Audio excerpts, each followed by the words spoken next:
안녕하세요, 여러분. 성공합시다. 와우, 드디어 레위기 마지막 날이네요. 레위기 참 오해가 많은 책인데 너무나 은혜가 컸고 또 감사한 시간이었어요. 자, 레위기는 한마디로 얘기하자면 하나님께서 노예의 신분이었던 이스라엘 백성을 출애굽시키시고 그 백성들과 언약을 맺으시고 이제는 너희가 이집트의 노예가 아니라 내 백성으로 살아라, 내 자녀다, 이렇게 말씀하시면서 그 언약 관계에 있는 백성들이 어떻게 살아야 되는지에 대한 내용을 적어주신 거예요. 그러니까 삶의 지침서라고 보시면 되죠.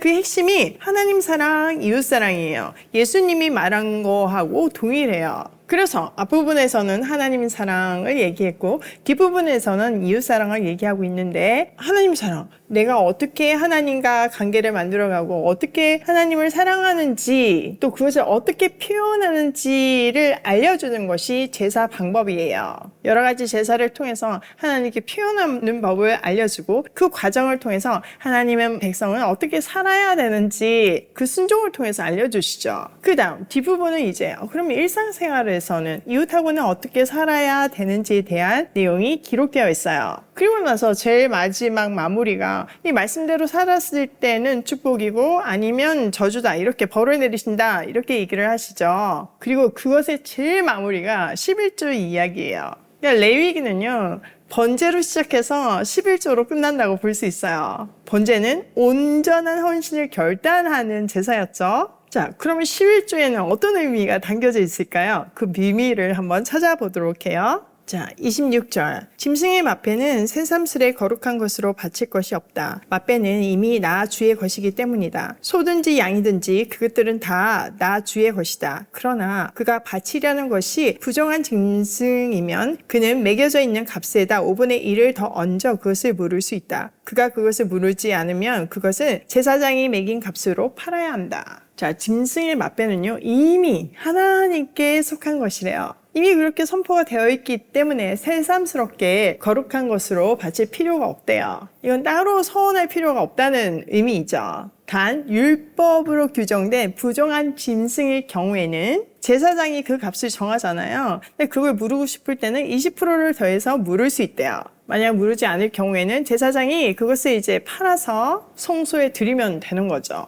자, 28절. 사람이 자기에게 있는 것 가운데서 어떤 것을 주에게 바쳐 그것이 가장 거룩한 것이 되었을 때는 사람이든 짐승이든 또는 유산으로 물려받은 가문에 속한 바치든 그것들을 팔거나 무르거나 할 수 없다. 그것들은 이미 주에게 가장 거룩한 것으로 모두 바친 것이기 때문이다. 주에게 바친 사람도 다시 물을 수 없다. 그는 반드시 죽여야 한다. 자, 사람, 짐승, 땅 등 선한 모든 것을 물을 수 있지만요, 그것이 가장 거룩한 것이 되었을 때는 물을 수 없대요. 자, 가장 거룩한 것. 거기엔 두 가지 의미가 있어요. 첫 번째는요, 성막에서 쓰기 위해 특별히 준비된 것이라는 의미가 있고요. 이것은 하나님이 쓰실 거룩한 것이기 때문에 물을 수 없대요. 두 번째 의미는요, 진멸이 선포된 상황이에요. 진멸은 가나안 정복에서 정말 많이 사용되는 전쟁 용어이죠. 또한 출애굽기 22장에 보면요, 우상 숭배를 한 사람도 진멸하라고 되어 있어요.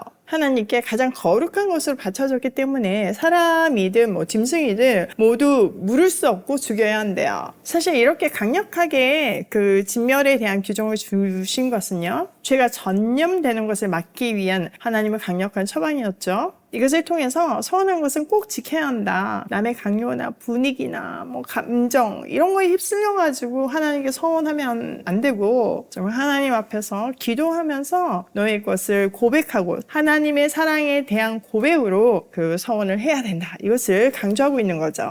특별히 이렇게 거룩한 것에는 물을 수 없음을 딱 못을 박음으로 해서 그것이 얼마나 중요한 것인지 가르쳐 주시는 거예요. 자, 30절. 땅의 10분의 1, 땅에서 난 것의 10분의 1은 밭에서 난 곡식이든지 나무에 달린 열매이든지 모두 주에게 속한 것으로서 주에게 바쳐야 할 거룩한 것이다. 누가 그 10분의 1을 꼭 물으고자 하면 그 물을 것의 값에다 5분의 1을 더 얹어야만 한다. 소떼와 양떼에서도 각각 10분의 1을 나 주에게 거룩하게 바쳐야 한다. 곡자의 지팡이 밑으로 짐승을 지나가게 하여 10번째 컷마다 바쳐야 한다. 나쁜 것들 가운데서 좋은 것을 골라내거나 바꿔치기를 하거나 해서는 안 된다. 그가 꼭 바꾸어야만 하겠다는 생각으로 어떤 것을 바꾸었다면 처음 그 짐승과 바꾼 짐승이 둘 다 거룩하게 되어 도저히 물을 수 없게 된다. 이것은 주님께서 시내 산에서 모세 들어 이스라엘 자손에게 이르라고 내리신 명이다. 자, 이스라엘은요, 수확의 10분의 1은 무조건 하나님께 드려야 된대요. 11조를 드려야 된다는 말이죠. 그 이유는 뭐예요? 네, 전체를 대표하는 처음 것을 드림으로 해서 모든 소유가 하나님의 것이라는 것을, 하나님으로부터 왔다는 것을 고백하는 거죠. 또한 이 첫 것을 드림으로 해서 이 나머지 것도 열 개 중에 10개를 다 드리면 살 수가 없잖아요. 비록 내가 하나를 드리고 나머지로 생활을 하지만 이 나머지 것도 하나님의 뜻대로 사용하겠다는 고백이 담겨 있는 것이 11조예요. 만약 이렇게 드린 11조를 어떤 이유에서 꼭 물으고자 할 때는 20%를 더해서 물을 수 있대요. 또 11조에 드리는 짐승을 나쁜 곳으로 이렇게 골라가지고 드릴 수도 없대요. 하나님께 드리면 되는 거지 이러면서 짐승 중에서 상품 가치가 없는 거 이런 거 드리면 안 된다는 거죠. 또 좋은 것을 드렸는데 마음 변해가지고 이거 너무 드린 것 같아. 조금 덜한 걸로 살짝 몰래 바꿔치기 하자. 이런 경우 있을 수 없대요. 이게 만약에 발견이 되면 두 짐승 모두 하나님의 것이고 성전 제물로 사용될 것이래요. 사실 돈은요, 우리 생활에 꼭 필요한 거고 너무나 중요해요. 우리의 삶의 질하고 직결되는 거잖아요. 그 귀한 거. 그리고 돈 벌기 얼마나 어려워요. 저 진짜 어렵거든요. 그렇게 어렵게 번 돈을, 그 귀한 것을 하나님께 가장 좋은 곳으로 드림으로 해서 하나님이 내 인생에 내게 어떤 존재인지를 깨닫게 해주세요. 이게 나한테 가져진 그 모든 물질이나 재능이나 시간이나 이런 것들이 내 거라고 생각하면 하나님께 드리려면 너무 아깝죠. 이거 어떻게 번 돈인데. 그런데 이 모든 것이 하나님의 것인데 하나님이 나한테 맡기셨다. 이러면 드리는 것이 너무 당연한 거 아닌가요? 나머지 맡겨주신 것이 너무 감사한 거 아닌가요? 그리고 특별히 많이 주셨다면 내가 지금 이거를 할 수 있는 능력이 있구나. 정말 하나님의 뜻대로 책임감 있게 써야겠다. 이런 생각이 드는 게 당연한 거죠. 이렇게 11조를 드리는 행위는요, 하나님과 내 관계를 명확하게 말해주고 또 고백하는 행위예요. 하나님이 나를 창조하셨고 그 모든 것을 주셨다는 고백이 사실 11조를 드리는 행위이고 마음인 거죠. 내 인생 전체가 하나님의 것이라는 것을 고백하는 것이 11조인 거고 헌금인 거예요. 동시에 하나님께서 주신 모든 것에 감사하면서 물질에 대한 집착을 버리는 그 소유권을 내려놓는 훈련이기도 하죠. 자, 이 모든 말씀은요, 시내산에서 모세를 통해서 이스라엘 자손에게 전하라고 준 말씀이에요. 자, 이렇게 레위기가 끝이 나네요. 번제로 시작해서 우리의 삶을 온전히 드리겠다는 그 고백으로 시작해서 그것을 삶으로 정말 적용해서 보여드리는 11조로 끝이 나요. 그러므로 우리의 삶을 번제처럼 온전히 하나님께 드리며 11조를 통해서 하나님이 우리의 창조주임을 기억하고 모든 것의 공급자이심을 신뢰하며 하나님의 꿈을 이루어드리는 그런 멋진 인생 살기로 해요. 자, 오늘 내용을 우리 삶에 한번 적용을 해보면요. 첫 번째, 늘 하나님과의 관계를 기억하죠. 하나님은 내 인생의 주인이시고 창조주세요. 그분이 나의 아버지이시기 때문에 우리가 우리 손에 있는 것으로 두려워할 것이 없어요. 세상을 두려워할 것도 없어요.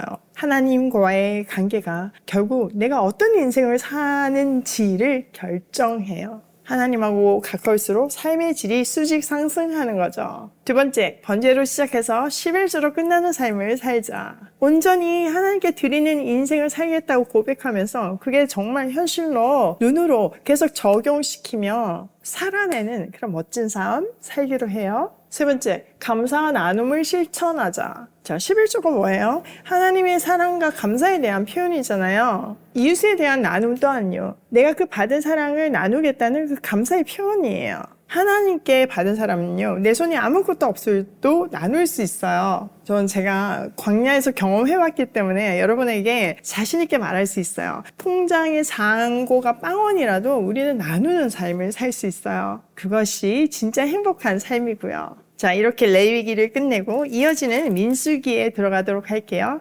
민수기를 통해서 말씀하실 그 하나님, 그 충만한 은혜를 사모해 보아요.